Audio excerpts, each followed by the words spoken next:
안녕하십니까. 저는 고려21 행정사 사무소의 임현 행정사입니다. 네, 오늘은 운전 중에 인적피해 교통사고를 야기를 했음에도 불구하고 그 피해자에 대해서 구호 조치 등을 하지 아니하고 현장을 이탈한 인적피해 사고 야기 후에 도주한 도주 차량, 그래서 이제 다친 경우에는 도주치상, 이제 사망한 경우에는 도주치사 이렇게 되는데, 특가법 위반으로 뺑소니가 된 경우에 받게 되는 법적 불이익으로서 벌금 등 형사처벌의 문제, 그다음에 면허 취소와 같은 행정처벌의 문제, 그리고 피해자에 대한 그 민사적인 손해배상의 문제, 이에 대해서 언론보도 사례를 중심으로 살펴보도록 하겠습니다.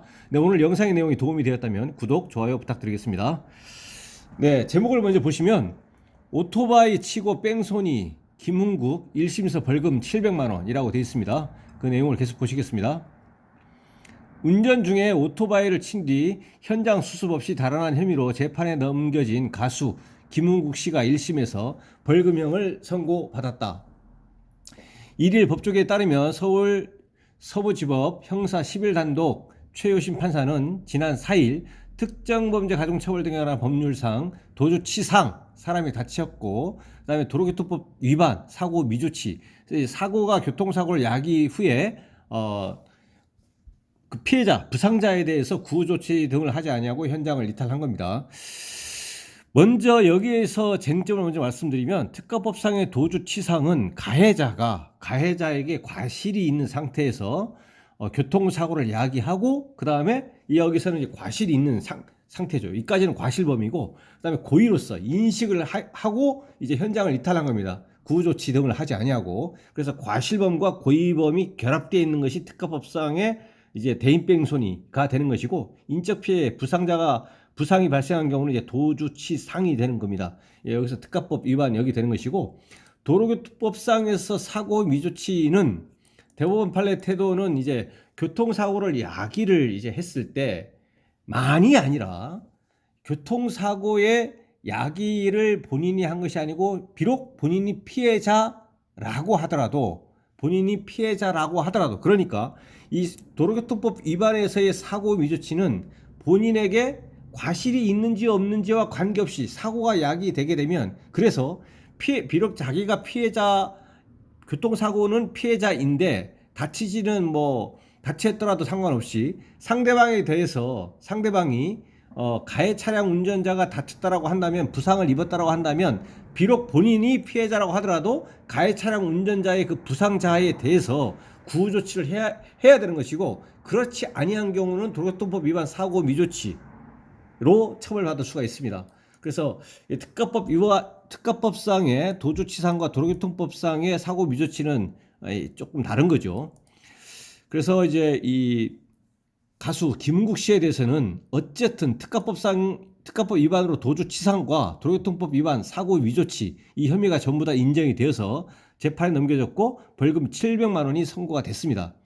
김 씨는 지난 4월 24일 오후 11시 20분께 용산구 이촌동 사거리에서 스포츠 유틸리티 차량 SUV를 운전하던 중 신호를 어기고, 신호 위반을 한 것은 이제 중대법규 위반 중에 하나입니다. 중과실에 들어갑니다.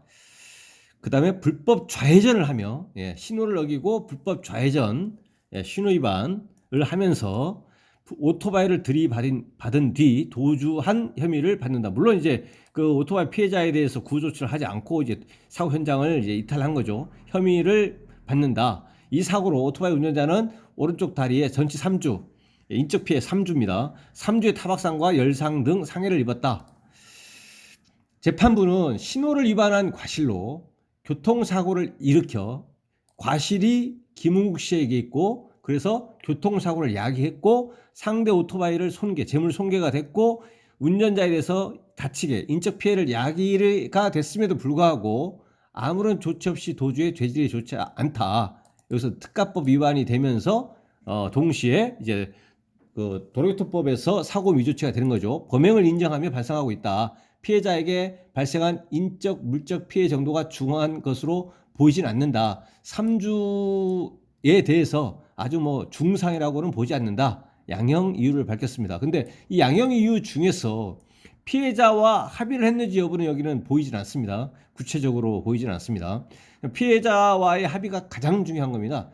사실이 인정이 되는 경우에는 변호사 100명을 선임하는 것보다 피해자와 합의를 하는 것이 가장 중요하다라고 제가 항상 강조를 하는 것이고요.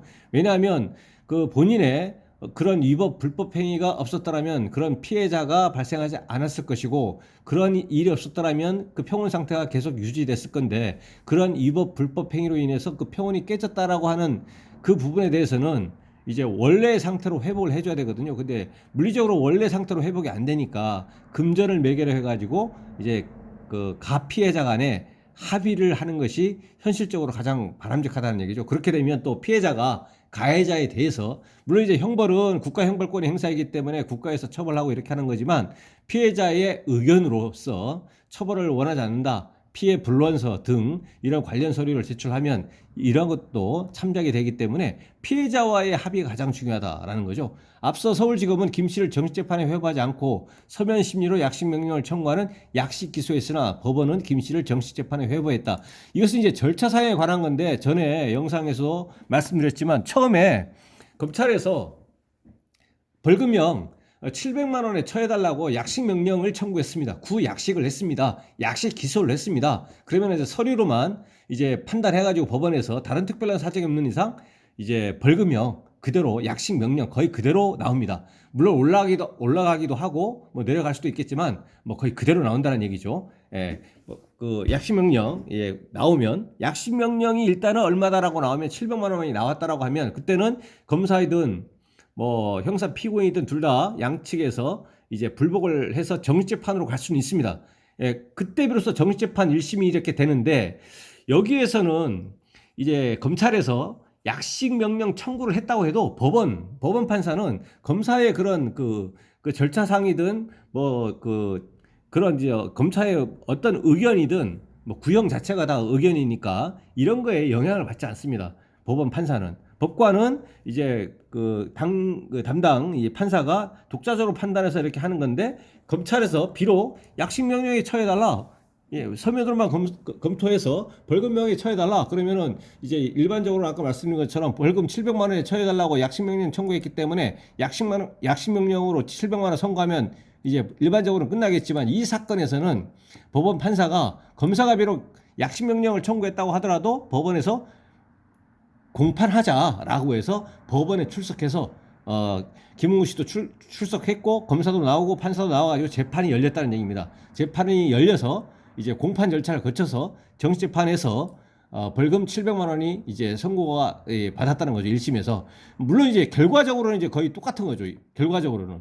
왜냐하면 검찰에서 약식 기소해서 약식 명령 청구해서 구약식해서 700만 원에 처해달라고 하면 일반적으로 그대로 약식 명령 700만 원 선고해버리면 결과적으로 벌금형 그게 확정이 돼버리면 700만 원이 돼버릴 건데, 이번에도 700만 원 그대로 이제 700만 원이기 때문에 그렇게 돼버리는데, 어쨌든 여기서는 판사가 검사가 비록 약식 기소했더라도 약식 기소했어도 공판하자 해가지고 법원에서 출석해서 재판을 열어서 1심에서 700을 이제 선고한 겁니다. 그러면 이제 검사가 이에 불복해서 7일 이내에 이제 항소할 수도 있고, 김웅욱 씨도 형사 피고인도 그렇게 할 수가 있습니다. 근데 검찰에서 이거에 대해서 항소할 가능성은 뭐 거의 없다고 봐야죠. 왜냐하면 검찰에서 최초에 700만 원을 선고해달라고 약식명령 청구했는데 거의 그대로 나왔기 때문에 뭐 검찰에서 특별하게 이거에 대해서 우리 양형 부당하다 이렇게 할 가능성은 뭐 거의 없기 때문에. 근데 이제 형사 피고인은 이에 대해서 이제 뭐 할 수도 있겠죠. 그거는 이제 뭐 여러 가지를 고려해가지고 뭐 항소하거나 말거나를 이제 형사 피고인이 이제 결정을 하게 될 겁니다. 네, 그래서 형사 처벌의 문제는 일반적으로는 전에 말씀드렸지만 이제 특가법 위반으로 해서 인적 피해 약이 된 경우에는 일반적으로 형사 처벌의 문제는 한 500에서 500만 원 정도가 이제 보통이고요. 근데 여기서는 이제 특가법 위반뿐만 아니라 여기서 재판부에서도 이제 양형 이유를 밝힌 것 중에서도 중과 실이 하나가 있습니다. 신호 위반은. 신호 위반한 것이 있다는 얘기죠. 그냥 일반적으로 이제 교통법 위반하지 않고 중과 실이 아닌 상태에서 교통사고를 야기한 것이 아니라 신호 위반이라고 하는, 신호 위반이 있으면 인적 피해가 있어버리면 이거는 합의가 있다고 하더라도 여기서 특가법이 아니지만 이제 교통사고 처리 특례법으로 빠져서 또 형사처벌도 받을 수 있는 거거든요. 일반적인 신호위반이 아니고 주거실 아닌 경우는 보험에 가입되어 있다고 하면 보험 처리해서 끝나는 건데 보험 처리가 돼 있다고 하더라도 교통사고 처리 특례법으로 넘어가가지고 이제 형사처벌을 받을 수 있을 만큼의 이제 중과실이라는 얘기입니다. 신호위반이. 그래서 이것이 이제 플러스가 돼서 700만 원 정도가 선고된 걸로 이렇게 추정이 됩니다. 그래서 형사처벌의 문제는 보통 한 500 정도 이렇게 되고요. 500만 원 정도의 벌금형. 그 다음에 그 면허 취소는 이제 좀 크죠, 타격이. 면허 취소는 4년 됩니다. 4년 후에 면허를 취득해야 됩니다. 4년 동안은 무면허라는 얘기죠. 4년 취소가 되고요. 이에 대해서 구제를 받는 것은 뭐 생계 관련 이거하고는 쟁점이 전혀 거의 없습니다.